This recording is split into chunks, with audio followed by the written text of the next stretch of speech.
How to play Real Racing 3 multiplayer with friends. Welcome back to Let Me Help, and let's jump right into this video. Starting off, launch a Real Racing 3 application.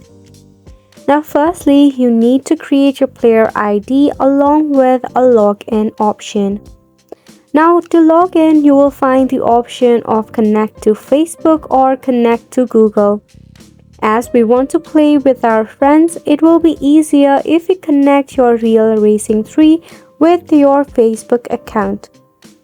Now, in order to connect with your Facebook account, all you have to do is tap on the user icon in your left-hand corner. From there, you have to navigate to the option of Connect Account. Select your Facebook account. It will redirect you to your Facebook login portal where you have to enter credentials of your Facebook. Now once you are connected, you can just go ahead and navigate to the multiplayer icon, which will be at the top.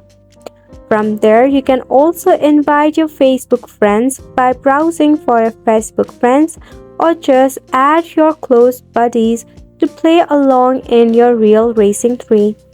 And that is all for the video as well. Thank you so much for tuning in.